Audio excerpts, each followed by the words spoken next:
Hello बच्चों, आपका स्वागत है हमारे यूट्यूब चैनल गुरुकुल एकेडमी में। आज से हम साइंस का चैप्टर वाइज एमसीक्यू शुरू कर रहे हैं। आप हमसे जुड़े रहिए। आपको प्रत्येक दिन साइंस का हो या फिर किसी भी सब्जेक्ट का हो, चैप्टर वाइज आपको एमसीक्यू मिलता रहेगा। जो महत्वपूर्ण क्वेश्चन होगा उसे हम संकलित किए हैं आपके लिए। आप हमारे साथ जुड़े रहिए और अपनी तैयारी को बेहतरीन करते जाइए। आज का जो पहला प्रश्न है, पहला प्रश्न में पूछा गया है कि प्रकाश की किरण गमन करती है। प्रकाश की किरण किस रूप से गमन करती है? ऑप्शन नंबर ए में है सीधी रेखा में, ऑप्शन बी है टेढ़ी रेखा में, ऑप्शन सी है किसी भी दिशा में, ऑप्शन डी है इनमें से कोई नहीं। तो जो प्रकाश की किरण है, प्रकाश की किरण हमेशा सीधी रेखा में गमन करती है। तो प्रश्न नंबर 1 का सही उत्तर हो जाएगा ऑप्शन नंबर ए।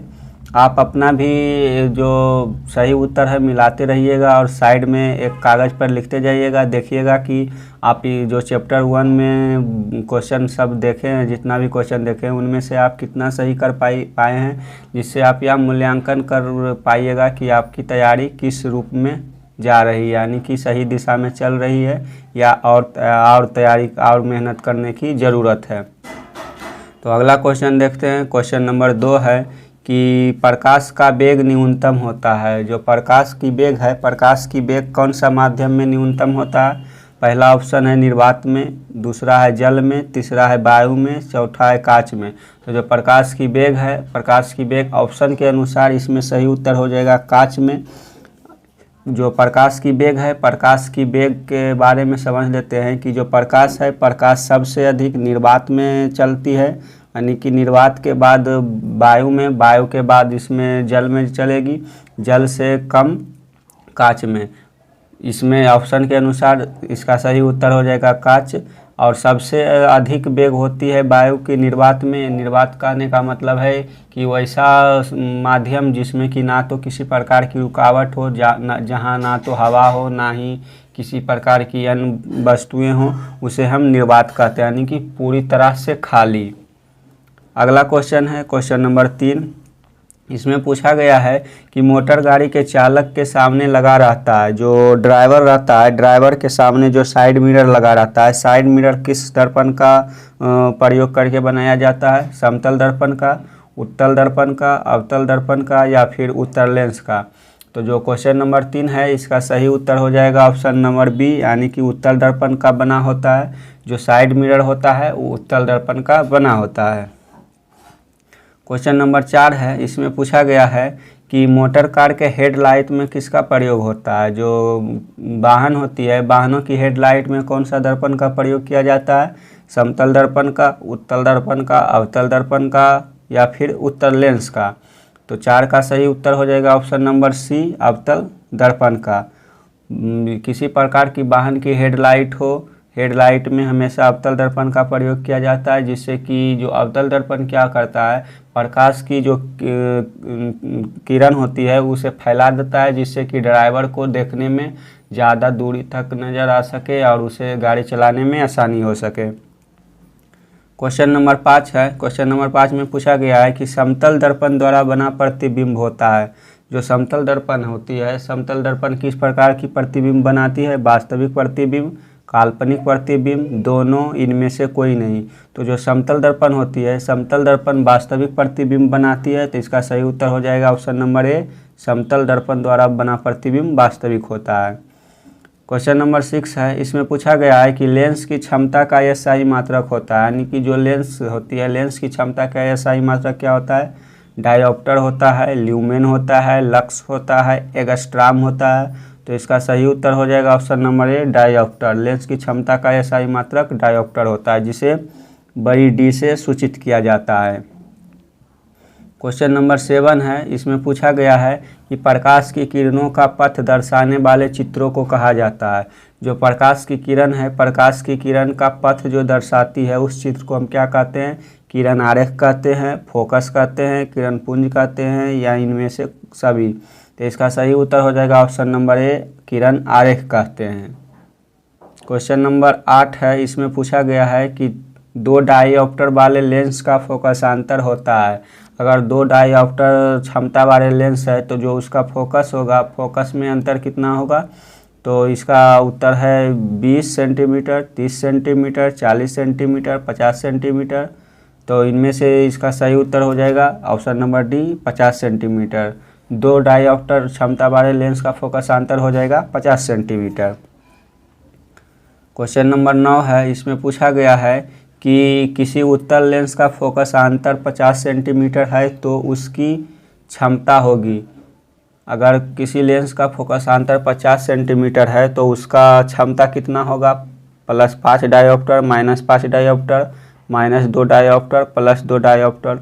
तो पिछले क्वेश्चन में हम देखे थे कि अगर 2 डायोप्टर क्षमता वाले लेंस है तो उसका फोकस अंतर 50 सेंटीमीटर हुआ था। तो 50 सेंटीमीटर जो फोकस अंतर है क्वेश्चन में पूछा गया है, तो लेंस की क्षमता क्या हो जाएगी? तो इसका सही उत्तर हो जाएगा ऑप्शन नंबर डी, यानी कि 2 डायोप्टर। क्वेश्चन नंबर 10 है, इसमें पूछा गया है कि प्रकाश के किरणों के समूह को कहते हैं। और जो प्रकाश की किरण होती है, प्रकाश की किरण के समूह को क्या कहते हैं? प्रकाश स्रोत कहते हैं, किरण पुंज कहते हैं, प्रादीप्त कहते हैं, प्राकिरणन कहते हैं। तो जो प्रकाश है, प्रकाश के किरण के समूहों को किरण पुंज कहा जाता है। तो इसका सही उत्तर हो जाएगा ऑप्शन नंबर बी।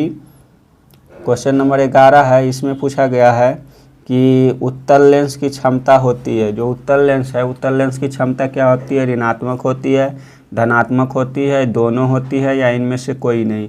तो जो उत्तल लेंस होती है, उत्तल लेंस की क्षमता धनात्मक होती है। इसका सही उत्तर हो जाएगा option number B. Question number 12 है, इसमें पूछा गया है कि अवतल लेंस की क्षमता होती है। तो अवतल लेंस की क्षमता क्या होती है? ऋणात्मक होती है, धनात्मक होती है, ए और बी दोनों, इनमें से कोई नहीं। तो जो अवतल लेंस होती है, अवतल लेंस की क्षमता ऋणात्मक होती है। इसका सही उत्तर हो जाएगा ऑप्शन नंबर ए। क्वेश्चन 13 है, क्वेश्चन 13 में पूछा गया है कि उत्तल लेंस को कहते हैं। उत्तल लेंस को क्या कहते हैं? अभिसारी लेंस, द्वि उत्तल लेंस, अपसारी लेंस, या फिर इनमें से कोई नहीं। तो इसका सही उत्तर हो जाएगा, जो उत्तल लेंस को हम अन्य नाम से पुकारते हैं वो अन्य नाम है अभिसारी लेंस। तो इसका सही उत्तर है ऑप्शन नंबर ए, अभिसारी लेंस। क्वेश्चन नंबर 14 है, इसमें पूछा गया है कि अवतल लेंस को कहते हैं। अवतल लेंस को हम क्या कहेंगे? अभिसारी लेंस, द्वि अवतल लेंस, अपसारी लेंस, या इनमें से कोई नहीं। तो अवतल लेंस को हम अपसारी लेंस कहते हैं, उत्तल लेंस को अभिसारी लेंस कहते हैं। तो ये आप कन्फ्यूजन को दूर कर लीजिएगा और ये इस प्रकार से समझिएगा कि जो अवतल लेंस है, अवतल लेंस को अपसारी कहते हैं और उत्तल लेंस को अभिसारी कहते हैं। क्वेश्चन नंबर 15 है, इसमें पूछा गया है कि निम्न में से कौन सा पदार्थ लेंस बनाने के लिए प्रयुक्त नहीं किया जा सकता। तो जो इसमें ऑप्शन में दिया गया है जल, कांच, प्लास्टिक, मिट्टी। तो हम लेंस बनाने के लिए जल का प्रयोग करते हैं, कांच का प्रयोग करते हैं, प्लास्टिक का भी प्रयोग करते हैं, लेकिन हम मिट्टी का प्रयोग नहीं करते। तो इसका सही उत्तर हो जाएगा ऑप्शन नंबर डी, मिट्टी। क्वेश्चन नंबर 16 है, इसमें पूछा गया है कि किस दर्पण से हमेशा वस्तु से छोटा प्रतिबिंब प्राप्त होता है। किस दर्पण से हमेशा वस्तु से छोटा प्रतिबिंब प्राप्त होता है? समतल दर्पण से, उत्तल दर्पण से, अवतल दर्पण से, कोई नहीं, इनमें से कोई नहीं। तो जो समतल दर्पण होता है, समतल दर्पण में हमेशा वस्तु के बराबर ही प्रतिबिंब बनता है। तो ये उत्तर नहीं हो सकता। जो उत्तल लेंस है, उत्तल लेंस में वस्तु के अपेक्षा जो प्रतिबिंब बनता है छोटा बनता है। तो इसका सही उत्तर हो जाएगा ऑप्शन नंबर बी। और जो अवतल दर्पण है, अवतल दर्पण में क्या होता है? अगर वस्तु छोटी है तो छोटी वस्तु का प्रतिबिंब ये बड़ा करके दिखाता है। तो आपको समझ में आ गया होगा कि जो समतल दर्पण है, समतल दर्पण वस्तु के बराबर प्रतिबिंब बनाता है, उत्तल दर्पण वस्तु का छोटा प्रतिबिंब बनाता है, और अवतल दर्पण वस्तु का बड़ा प्रतिबिंब बनाता है। क्वेश्चन नंबर 17 है कि किस दर्पण से वस्तु का बड़ा प्रतिबिंब बनता है। तो पिछले क्वेश्चन में बताएं कि जो बड़ा प्रतिबिंब बनाता है अवतल दर्पण द्वारा। तो इसका सही उत्तर हो जाएगा option number B. Question number 18 है, इसमें पूछा गया है कि प्रकाश के परावर्तन के कितने नियम है। तो प्रकाश का परावर्तन का कितने नियम है? 1 नियम, 2 नियम, 3 नियम, 4 नियम। तो इसका जो प्रकाश का परावर्तन के नियम है कुल 2 नियम है। तो इसका सही उत्तर हो जाएगा option number B, 2। Question number 19 है, इसमें पूछा गया है कि जब प्रकाश की किरण हवा से कांच में प्रवेश करती है तो मुड़ जाती है। जब प्रकाश की किरण हवा से कांच में प्रवेश करती है तो मुड़ जाती है। अभी हम पहला क्वेश्चन या दूसरा क्वेश्चन में बताए थे कि अगर हवा जो है, हवा कांच की अपेक्षा विरल माध्यम है, तो हवा से इस प्रकार से हम एक रेखा चित्र बना लेते हैं। मान लीजिए ये है हवा, विरल माध्यम। जब प्रकाश विरल माध्यम से सघन माध्यम में प्रवेश करती है, ये हो गया सघन माध्यम, ये हो गया कांच, ये कांच हो गया, ये हवा हो गया। तो जब जो किरण प्रकाश है, प्रकाश जब हवा से, यानी हवा विरल माध्यम है, विरल माध्यम से जब सघन माध्यम में जाएगी तो सघन माध्यम जाने से उसकी जो फ्रीक्वेंसी कम जाएगा, जिससे कि अभिलंब की ओर मुड़ जाएगा। तो इसका सही उत्तर है कि जो किरण है, प्रकाश की किरण हवा से जब कांच में जाएगी तो अभिलंब की ओर मुड़ जाएगी। तो इसका ऑप्शन में हमको दिया है अभिलंब से दूर, तो ये तो नहीं होगा, अभिलंब के निकट, तो ये ऑप्शन नंबर बी इसका सही उत्तर हो जाएगा। तो इसका सही उत्तर है ऑप्शन नंबर बी। चलिए अगला क्वेश्चन देखते हैं। अगला क्वेश्चन है 20 नंबर कि फोटोग्राफिक कैमरा का अभिदृश्यक होता है। जो फोटोग्राफिक कैमरा होता है उसका लेंस किस लेंस का होता है? उत्तल लेंस का, अवतल लेंस का, उत्तल दर्पण का, अवतल दर्पण का। तो उसका अभिदृश्यक जो होता है फोटोग्राफिक कैमरा का, उसका जो लेंस होता है वो होता है उत्तल लेंस। तो इसका सही उत्तर हो जाएगा option number A. 21 number question है कि साइड मिरर के रूप में प्रयुक्त होता है। तो साइड मिरर के रूप में प्रयुक्त होता है उत्तल दर्पण का, ये हम पढ़ लिए हैं पिछले क्वेश्चन में। इसका सही उत्तर हो जाएगा option number B. Question number 22 है, इसमें पूछा गया है कि एक अवतल दर्पण का फोकस दूरी 10 सेंटीमीटर है तो उसकी वक्रता त्रिज्या होगी। अगर फोकस दूरी बराबर 10 सेंटीमीटर है तो वक्रता त्रिज्या क्या होगा? तो इसका फार्मूला होता है F बराबर 2R, यानी कि वक्रता त्रिज्या। तो फोकस दूरी 10 सेंटीमीटर है तो उसकी वक्रता त्रिज्या हो जाएगी 2R। तो इसका उत्तर हो जाएगा 20 centimetre, option number B. 23 number question है कि निर्गत किरण एवं अभिलंब के बीच के कोण को कहते हैं। तो इसे समझ लेते हैं एक चित्र द्वारा। जैसे ये मान लीजिए सतह है, ये आपतित किरण है, ये परावर्तित किरण है, ये अभिलंब है। तो इसमें पूछा गया है कि निर्गत किरण, इसे निर्गत किरण या फिर परावर्तित किरण भी कहते हैं, इसे आपतित किरण कहते हैं। तो हमें पूछा गया निर्गत किरण ये हो गया बी, ये हो गया सी, ये हो गया ए। तो ये है आपतित किरण, बी है परावर्तित किरण, सी है अभिलंब। तो इसमें पूछा गया है निर्गत किरण यानी कि बी एवं अभिलंब यानी कि सी के बीच का बना कोण, यानी ये जो कोण बना है इसे हम किस कोण के नाम से जानेंगे? आपतन कोण, परावर्तन कोण, निर्गत कोण, इनमें से कोई नहीं। तो इसका सही उत्तर हो जाएगा ऑप्शन नंबर सी, निर्गत किरण कोण के नाम से जानेंगे इसे हम। क्वेश्चन नंबर 24 है, इसमें पूछा गया है कि सरल सूक्ष्मदर्शी में किसका प्रयोग होता है? किस दर्पण का प्रयोग होता है या फिर लेंस का प्रयोग होता है? तो जो सरल सूक्ष्मदर्शी होता है इसमें हम उत्तल लेंस का प्रयोग करते हैं। इसका सही उत्तर है option number D. Question number 25 है, इसमें पूछा गया है कि किस लेंस के द्वारा सिर्फ काल्पनिक प्रतिबिंब बनता है? किस लेंस में केवल काल्पनिक प्रतिबिंब बनता है? उत्तल लेंस में, अवतल लेंस में, बाइफोकल लेंस में, इनमें से कोई नहीं। तो 50 का जो सही उत्तर है, इसका सही उत्तर हो जाएगा ऑप्शन नंबर बी, अवतल लेंस में काल्पनिक प्रतिबिंब बनता है। काल्पनिक प्रतिबिंब को हम पर्दे पर प्राप्त नहीं कर सकते हैं, लेकिन जो वास्तविक प्रतिबिंब होता है, वास्तविक प्रतिबिंब को हम पर्दे पर प्राप्त कर सकते हैं। अगला क्वेश्चन है क्वेश्चन नंबर 26, इसमें पूछा गया है कि परावर्तन के नियम से निर्धारित होता है। जो परावर्तन के नियम है, परावर्तन के नियम से क्या निर्धारित होता है? आपतन कोण बराबर है परावर्तन कोण के, परावर्तन कोण बराबर है अपवर्तन कोण के, आपतन कोण बराबर है विचलन कोण के, या इनमें से कोई नहीं। तो पिछले क्वेश्चन में अभी देखे थे कि जो परावर्तन कोण होता है अपवर्तन कोण के बराबर होता है। 26 का सही उत्तर हो जाएगा ऑप्शन नंबर बी, यानी कि परावर्तन कोण होता है, परावर्तन कोण बराबर होता है अपवर्तन कोण के।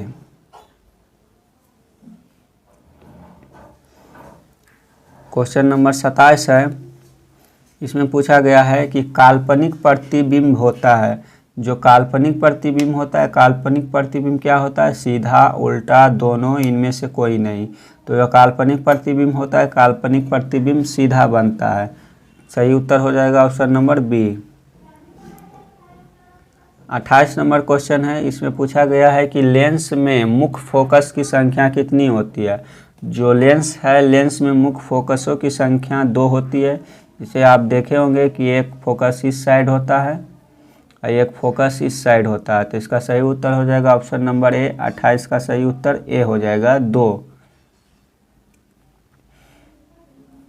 29 नंबर क्वेश्चन है, इसमें पूछा गया है कि सर्च लाइट का परावर्तक सतह होता है। जो सर्च लाइट होती है, सर्च लाइट की परावर्तक सतह क्या होता है? उत्तल होता है, अवतल होता है, समतल होता है, इनमें से कोई नहीं होता है। तो जो सर्च लाइट होती है, सर्च लाइट की जो परावर्तक सतह होती है वो अवतल होती है। तो इसका सही उत्तर हो जाएगा option number B. Question number 30 है कि दाढ़ी बनाने में कौन सा दर्पण प्रयुक्त होता है। दाढ़ी बनाने वाले दर्पण को हम हजामती दर्पण भी कहते हैं। तो हजामती दर्पण या फिर दाढ़ी बनाने वाले दर्पण से अगर आपको क्वेश्चन में ऐसा मिले तो इससे आपको कंफ्यूज होना नहीं है। एक ही बात है, आप समझिएगा कि इसी को दाढ़ी बनाने वाला दर्पण भी बोलते हैं और हजामती दर्पण भी बोलते हैं। तो हजामती दर्पण में प्रयोग किया जाता है समतल दर्पण का, उत्तल दर्पण का, अवतल दर्पण का, या फिर इनमें से कोई नहीं। तो हजामती दर्पण के रूप में अवतल दर्पण का प्रयोग किया जाता है, जिससे कि दाढ़ी बनाने में आसानी हो और नज़दीक का जो प्रतिबिंब हो वो बने। 31 नंबर क्वेश्चन है कि एक उत्तल लेंस की क्षमता 1 डायोप्टर है तो उस लेंस की फोकस दूरी। अगर एक उत्तल लेंस की क्षमता 1 डायोप्टर है तो उस लेंस की फोकस दूरी क्या होनी चाहिए। तो 31 नंबर का ऑप्शन है +10 सेंटीमीटर, -10 सेंटीमीटर, +100 सेंटीमीटर, -100 सेंटीमीटर। तो 31 का सही उत्तर हो जाएगा ऑप्शन नंबर सी, +100 सेंटीमीटर।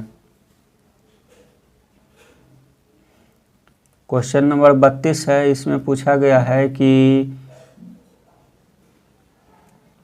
किसी गोलीय दर्पण तथा किसी पतले गोलीय लेंस दोनों की फोकस दूरी -15 सेंटीमीटर है। दर्पण तथा लेंस संभवता है, यानी कि चिन्ह परिपाटी के अनुसार कौन सा लेंस और कौन सा दर्पण है जिसका जो फोकस दूरी है निगेटिव होती है। तो इसमें हम बताए हैं क्वेश्चन में कि जो अवतल दर्पण होती है या फिर अवतल लेंस होता है उसका जो चिन्ह परिपाटी होती है माइनस में होती है। तो इसका सही उत्तर हो जाएगा ऑप्शन नंबर बी, दोनों अवतल है। क्वेश्चन नंबर 33 है, इसमें पूछा गया है कि प्रकाश के अपवर्तन के कितने नियम है। तो प्रकाश के परावर्तन के नियम देख लिए कि 2 होता है। तो प्रकाश के अपवर्तन के कितने नियम होते हैं, तो इसका भी सही उत्तर हो जाएगा 33 का option number B, 2। 34 number question है, इसमें पूछा गया है कि किसी माध्यम के अपवर्तनांक का मान होता है। तो अपवर्तनांक का मान क्या होता है, ऑप्शन दिया हुआ है sin i बटे sin r, sin r बटे sin i, sin i गुने sin r, sin i plus sin r। तो इसका सही उत्तर हो जाएगा sin i बटे sin r। क्वेश्चन नंबर 35 है, इसमें पूछा गया है कि एक उत्तल लेंस होता है। उत्तल लेंस क्या होता है, सभी जगह समान मोटाई का, बीच की अपेक्षा किनारों पर मोटा, किनारों की अपेक्षा बीच में मोटा, इनमें से कोई नहीं। तो आप उत्तल लेंस देखे होंगे कि जो साइड उसका होता है, किनारा होता है वो पतला होता है और उसका बीच का जो भाग होता है मोटा होता है। इसका सही उत्तर हो जाएगा किनारों की अपेक्षा बीच में मोटा, ऑप्शन नंबर सी इसका सही उत्तर है। क्वेश्चन नंबर 36 है कि अवतल लेंस का आवर्धन m बराबर होता है। जो अवतल लेंस होती है, अवतल लेंस की आवर्धन क्या होता है, m बराबर क्या होता है, तो m बराबर होता है v बटे u। तो इस V/U हमें ऑप्शन नंबर डी में दिख रहा है, तो 36 का सही उत्तर हो जाएगा option number D. Question number 37 है। 37 में पूछा गया है कि गोलीय दर्पण में फोकसांतर एवं वक्रता त्रिज्या के बीच संबंध है। जो गोलीय दर्पण है, गोलीय दर्पण में फोकसांतर एवं वक्रता त्रिज्या में क्या संबंध है? तो 37 का सही उत्तर है कि R बराबर 2F होगा, F बराबर R होगा, F बराबर 2/R होगा, R बराबर F/T होगा। तो इसका सही उत्तर है 37 का ऑप्शन नंबर ए, यानी कि R बराबर 2F होगा। क्वेश्चन नंबर 38 है कि सोलर कुकर में प्रयोग किया जाता है। जो सोलर कुकर होता है, सोलर कुकर में किस प्रकार का दर्पण का प्रयोग किया जाता है? अवतल दर्पण का, उत्तल दर्पण का, समतल दर्पण का, उत्तल तथा अवतल दोनों दर्पण का। तो सोलर कुकर में हमेशा अवतल दर्पण का प्रयोग किया जाता है, तो इसका सही उत्तर हो जाएगा ऑप्शन नंबर ए, अवतल दर्पण। क्वेश्चन नंबर 39 है। इसमें पूछा गया है कि उत्तल लेंस में बना प्रतिबिंब होता है। जो उत्तल लेंस होता है, उत्तल लेंस में बना प्रतिबिंब किस स्थिति का होता है, यानी कि उसका प्रकृति कैसा होता है? बराबर और सीधा, वास्तविक और उल्टा, वास्तविक और सीधा, इनमें से कोई नहीं। तो जो उत्तल लेंस होती है, उत्तल लेंस में प्रतिबिंब की प्रकृति होती है वास्तविक और उल्टा। एक बात आप समझ लीजिए कि अगर उत्तल लेंस में किसी प्रकार का भी प्रतिबिंब बन रहा है, तो जो प्रतिबिंब होगा, प्रतिबिंब वस्तु से छोटा बनेगा, यानी कि वस्तु से उसका प्रतिबिंब छोटा होगा, उसकी प्रकृति वास्तविक होगी। वास्तविक प्रतिबिंब हमेशा उल्टी बनती है। ये तीन चार नियम जो बताएं, ये आप हमेशा अपने दिमाग में फिट कर लीजिए कि अगर इस प्रकार का क्वेश्चन आता है तो हमें कंफ्यूज नहीं होना है और इसका सही उत्तर देना है। तो 40 नंबर क्वेश्चन है। इसमें पूछा गया है कि उत्तल लेंस में जब बीम F और 2F के बीच रखा जाता है तब बना प्रतिबिंब होता है। उत्तल लेंस में जब बीम को फोकस और मुख्य फोकस और 2F के बीच जब रखा जाता है तब प्रतिबिंब का जो प्रकृति होता है वो कैसा होता है? बड़ा और वास्तविक, छोटा और वास्तविक, छोटा और काल्पनिक, बड़ा और काल्पनिक। तो इसे हम एक चित्र द्वारा समझ लेते हैं कि मान लीजिए ये है उत्तल लेंस, यहाँ F है, यहाँ 2F है, ये F हो गया, ये 2F हो गया। तो जब वस्तु की स्थिति ये है, ये वस्तु, तो अगर वस्तु का प्रतिबिंब बनेगा तो उसका प्रतिबिंब किस स्थिति का होगा? बड़ा और वास्तविक, छोटा और वास्तविक, छोटा और काल्पनिक। तो अभी बताए हैं कि जो क्या बोलता है, उत्तल लेंस होता है, उत्तल लेंस में वास्तविक प्रतिबिंब बनता है। तो वास्तविक प्रतिबिंब तो इसमें दो दिख रहा है, तो इसमें बड़ा बनेगा या छोटा बनेगा? तो अगर F और 2F के बीच वस्तु है तो इसका प्रतिबिंब बड़ा बनेगा। तो इसका सही उत्तर हो जाएगा ऑप्शन नंबर ए, यानी कि बड़ा प्रतिबिंब और वास्तविक प्रतिबिंब। ऑप्शन नंबर 41, क्वेश्चन नंबर 41 है। इसमें पूछा गया है कि दो वक्रीय पृष्ठों से घिरे ठोस माध्यम को कहते हैं। दो वक्रीय पृष्ठों से घिरे ठोस माध्यम को क्या कहते हैं? गोलीय दर्पण कहते हैं, त्रिज्या कहते हैं, गोलीय लेंस कहते हैं, समतल दर्पण कहते हैं। तो 41 का सही उत्तर हो जाएगा ऑप्शन नंबर सी, गोलीय लेंस कहा जाता है।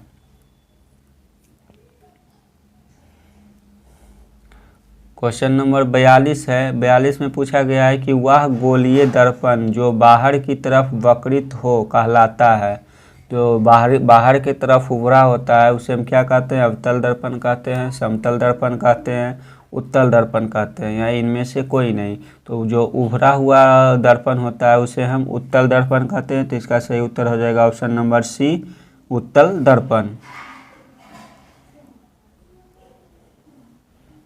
क्वेश्चन नंबर 43 है। इसमें पूछा गया है कि गोलीय दर्पण के परावर्तक पृष्ठ के केंद्र को दर्पण का कहा जाता है। गोलीय दर्पण के परावर्तक पृष्ठ के केंद्र को दर्पण का क्या कहा जाता है? जैसे ये हो गया गोलीय दर्पण, इस प्रकार के दर्पण है। अगर इसके परावर्तक सतह का केंद्र हो गया तो इसको हम क्या कहेंगे? मध्य कहेंगे, ध्रुव कहेंगे, गोलार्ध कहेंगे या अक्ष कहेंगे? तो इसका सही उत्तर हो जाएगा 43 नंबर का कि हम इसे ध्रुव कहते हैं, यानी कि इसे हम फोकस कहते हैं, जिसे पोल भी कहा जाता है। क्वेश्चन नंबर 44 है, इसमें पूछा गया है कि किसी लेंस द्वारा उत्पन्न आवर्धन का एसआई मात्रक क्या है। मीटर होता है, सेंटीमीटर होता है, मिलीमीटर होता है या मात्रक विहीन होता है। तो जो आवर्धन का एसआई मात्रक होता है, आवर्धन का कोई मात्रक नहीं होता है, तो इसलिए इसका उत्तर हो जाएगा मात्रक विहीन। इसका सही उत्तर है option number D. 45 number question है कि लेंस के केंद्रीय बिंदु को कहते हैं। जो लेंस की केंद्रीय बिंदु होती है उसे हम क्या कहते हैं? वक्रता केंद्र कहते हैं, प्रकाशिक केंद्र कहते हैं, द्वारक केंद्र कहते हैं, यक्ष केंद्र कहते हैं। तो जो इसका उत्तर हो जाएगा ऑप्शन नंबर बी। इसको क्या कहेंगे? प्रकाशिक केंद्र कहेंगे। क्वेश्चन नंबर 46 है, इसमें पूछा गया है कि किसी शब्दकोश में पाए गए छोटे अक्षरों को पढ़ते समय आप निम्न में से कौन सा लेंस पसंद करेंगे। तो ये तो हमें पता है कि हम छोटे अक्षरों को पढ़ने के लिए उत्तल लेंस का प्रयोग करते हैं, लेकिन यहाँ ऑप्शन में उत्तल लेंस दो है। एक है 50 सेंटीमीटर फोकस दूरी का उत्तल लेंस, दूसरा है 5 सेंटीमीटर फोकस दूरी का उत्तल लेंस। आप अगर इस प्रकार का क्वेश्चन है तो इसमें आप या अथी लगाइएगा दिमाग कि हमें पहले उस क्वेश्चन को छांट देना है जो इसमें नहीं हो सकता। तो छोटे अक्षरों को पढ़ने के लिए अवतल लेंस का प्रयोग नहीं होता है, तो ऑप्शन अवतल लेंस कट गया, दो बच गया। तो इसमें अनुमान लगाना है कि अगर जिसका फोकस दूरी अधिक होगा तो फोकस दूरी अधिक होने के कारण उससे हम जो अवतल मतलब कि अक्षर है, अक्षर सही से पढ़ नहीं पाएंगे। तो इसका ये भी ऑप्शन गलत हो गया। इसका सही उत्तर हो जाएगा ऑप्शन नंबर डी 46 का D number option 5 centimetre focus दूरी का उत्तल लेंस। अगला क्वेश्चन है 47 नंबर कि इनमें से कौन दर्पण का सूत्र है। तो दर्पण का सूत्र क्या होता है ये आप पढ़े ही होंगे। इसमें से ऑप्शन नंबर है 1/v प्लस 1/u बराबर 1/f। ऑप्शन नंबर बी है 1/v माइनस 1/u बराबर 1/f। ऑप्शन नंबर सी है 1/v plus u/1 plus 1/f। Option number D है v/1 plus 1/u plus 1/f। इसका सही उत्तर है option number A 1/v plus 1/u plus 1/f। 48 number question है कि गोलीय दर्पण का वक्रता केंद्र को किस अक्ष से निरूपित किया जाता है। गोलीय दर्पण का वक्रता केंद्र हम किस अक्षर से निरूपित करते हैं। यहाँ अक्ष लिखा गया है, इसके जगह आप अक्षर लिख लीजिएगा।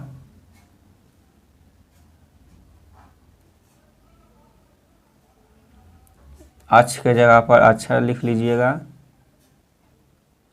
इसका तो इसमें हो जाएगा कि गोलीय दर्पण का जो वक्रता केंद्र होता है इसे हम किस अक्षर से निरूपित करते हैं। तो वक्रता केंद्र को हम हमेशा सी से निरूपित करते हैं। तो इसका भी उत्तर हो जाएगा ऑप्शन नंबर सी, यानी कि ऑप्शन नंबर ए यानी कि सी से निरूपित करते हैं। क्वेश्चन नंबर 49 है, इसमें पूछा गया है कि किस दर्पण में प्रकाश की छाल हो गया, इसे छाल नहीं चाल कितना होता है। निर्वात में प्रकाश की चाल कितना होता है? 3 × 10⁸ मीटर पर second, 2 × 10⁸ metre second, 3 × 10⁹ metre second, 3 ×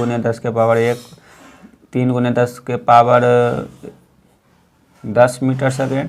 तो जो निर्वात में प्रकाश की चाल होती है 3 × 10⁸ मीटर सेकेंड। अगर आपको मीटर में ना देकर किलोमीटर में मिलेगा तो उस स्थिति में आपको लगाना है 3 × 10⁵ किलोमीटर पर सेकेंड। ये उत्तर आपका सही होगा। तो ये आप ध्यान में रखिएगा कि ऑप्शन मीटर में दिया हुआ है, मीटर सेकेंड में या किलोमीटर सेकेंड में। 50 नंबर क्वेश्चन है कि जो दंत विशेषज्ञ मरीजों के दांतों का बड़ा प्रतिबिंब देखने के लिए किस दर्पण का प्रयोग करता है।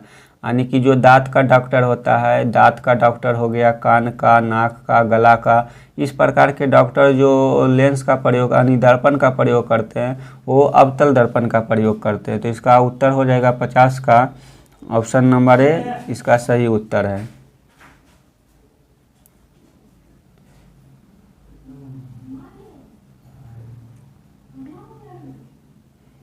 51 नंबर क्वेश्चन है। इसमें पूछा गया है कि पतले लेंस की आवर्धन क्षमता होती है। जो पतला लेंस होता है, पतला लेंस का आवर्धन क्षमता क्या होता है? तो इसका आवर्धन क्षमता कम होता है, अधिक होता है, संतुलित होता है या सभी? जो पतला लेंस होता है, पतला लेंस का आवर्धन क्षमता कम होता है। तो इसका सही उत्तर हो जाएगा option number A. Question number 52 है। इसमें पूछा गया है कि मोटे लेंस की आवर्धन क्षमता होती है। जो मोटा लेंस होता है, मोटा लेंस की आवर्धन क्षमता क्या होगा? पतले लेंस का आवर्धन क्षमता कम था, तो मोटे लेंस की आवर्धन क्षमता अधिक होगी। तो इसका ऑप्शन नंबर बी सही उत्तर है। 53 नंबर क्वेश्चन है कि अवतल दर्पण के ध्रुव और मुख्य फोकस के बीच रखे बिंब का प्रतिबिंब की प्रकृति होगी। तो एक अवतल दर्पण बना लेते हैं। अवतल दर्पण आपको पता होगा कि इस प्रकार से बनती है और इसका जो उभरा हुआ भाग रहता है वो पॉलिश किया हुआ रहता है। तो अवतल दर्पण के ध्रुव का मतलब इसका मुख्य फोकस पोल और मुख्य फोकस जो ध्रुव है और मुख्य फोकस एफ, यानी कि ये हो गया मुख्य फोकस, ये हो गया पोल यानी कि ध्रुव के बीच रखे प्रतिबिंब, यानी कि इस स्थिति में कहीं एक बिंब है, वस्तु है, तो उसका प्रतिबिंब का स्थिति क्या होगा? आभासी तथा उल्टा, आभासी एवं सीधा, काल्पनिक एवं सीधा। तो आपको पता होगा कि जो अवतल दर्पण है, अवतल दर्पण में काल्पनिक प्रतिबिंब बनता है, यानी कि आभासी प्रतिबिंब बनता है। तो इसका उत्तर हो जाएगा कि आभासी प्रतिबिंब सीधा होता है। तो इसका सही उत्तर हो जाएगा ऑप्शन नंबर बी, आभासी एवं सीधा। इसमें ऑप्शन गलत दिया हुआ है, बी भी है, आभासी एवं सीधा, काल्पनिक एवं सीधा।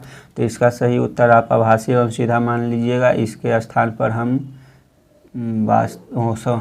सही है, काल्पनिक के जगह पर हम वास्तविक लिख देते हैं।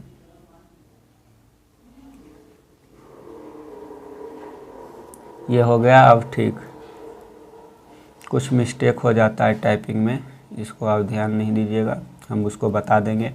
उत्तल लेंस का प्रकाशिक केंद्र और मुख्य फोकस के बीच रखे बिंब का प्रतिबिंब की प्रकृति होती है। अब हमको उत्तल लेंस में देखना है, तो एक उत्तल लेंस बना लेते हैं। इसमें हमको प्रकाशिक केंद्र यानी कि यहाँ पोल हो गया और मुख्य फोकस हो गया यानी कि एफ हो गया, इसके बीच में अगर वस्तु रखी है तो प्रतिबिंब की जो प्रकृति है किस प्रकार की होगी? आभासी उल्टा, आभासी सीधा, काल्पनिक सीधा, इनमें से कोई नहीं। तो 54 का सही उत्तर हो जाएगा ऑप्शन नंबर बी, आभासी और सीधा।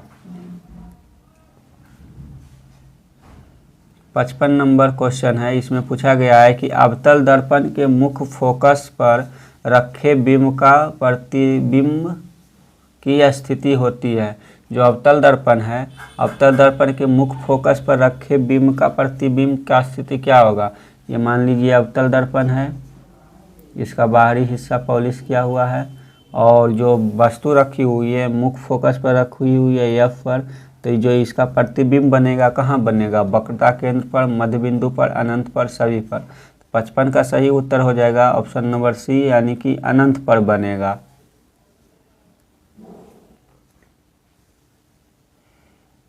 56 नंबर क्वेश्चन है। इसमें पूछा गया है कि उत्तल लेंस के मुख्य फोकस पर रखे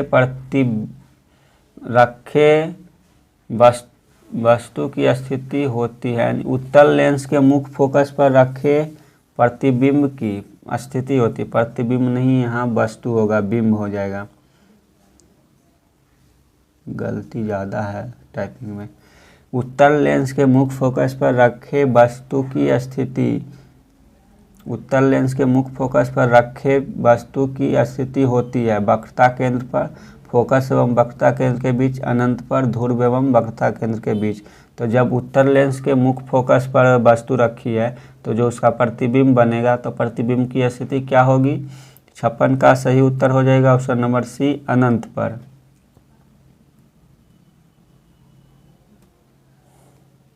क्वेश्चन नंबर 57 है।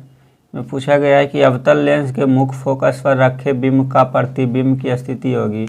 अवतल लेंस के मुख्य फोकस पर इस प्रकार के अवतल लेंस बना लेते हैं, इसका मुख्य फोकस है, यहीं पर वस्तु रखा हुआ है, तो इसका स्थिति क्या होगा जब प्रतिबिंब बनेगा?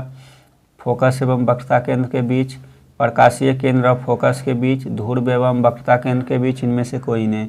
57 का सही उत्तर हो जाएगा ऑप्शन नंबर बी, प्रकाशीय केंद्र और फोकस के बीच। क्वेश्चन नंबर 58 है कि अवतल लेंस के सामने अनंत पर रखे बिंब का प्रतिबिंब की स्थिति होगी। अवतल लेंस के सामने अनंत पर अगर कोई वस्तु है तो उसका प्रतिबिंब कहाँ बनेगा? वक्रता केंद्र पर, फोकस पर, अनंत पर, ध्रुव पर। 58 का सही उत्तर हो जाएगा ऑप्शन नंबर बी, फोकस पर।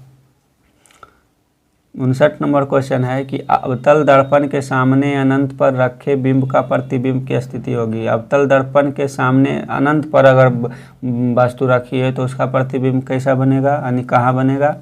वक्रता केंद्र पर, अनंत पर, ध्रुव पर, फोकस पर।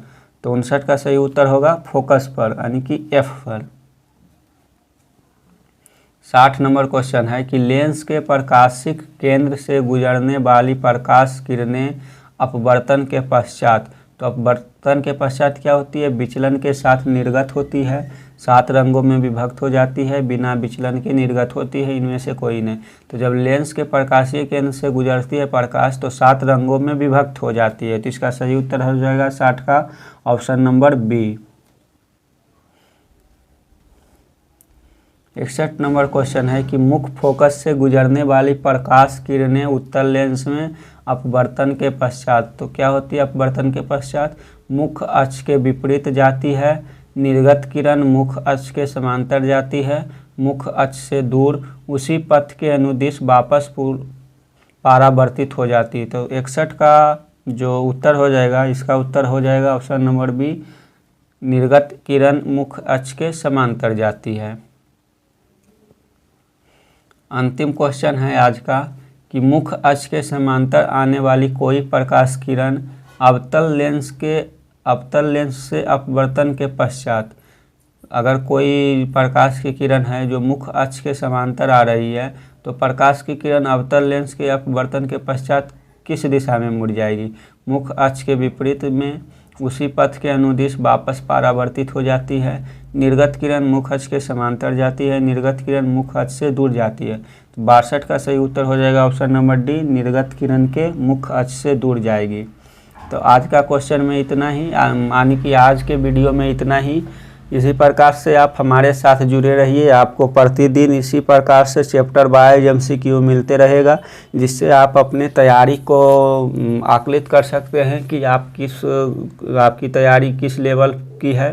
और अगर आपको इसमें कोई क्वेश्चन समझ में नहीं आया हो, अगर किसी प्रकार की दिक्कत हो तो आप हमें क्वेश्चन से रिलेटेड कमेंट बॉक्स में उस प्रकार की कमेंट कर सकते हैं, जिसका हम उत्तर अवश्य देंगे। और अगर आप हमारे चैनल पर नए हैं तो चैनल को सब्सक्राइब करके बेल आइकन दबा दीजिए, जिससे कि आपको अगर वीडियो डाला जाएगा चैनल पे तो इसका नोटिफिकेशन आपको सबसे पहले मिलेगा और आप इस वीडियो को देख सकते हैं। वीडियो अच्छा लगा हो तो लाइक कर दीजिए। आज के वीडियो में इतना ही, धन्यवाद, शुक्रिया।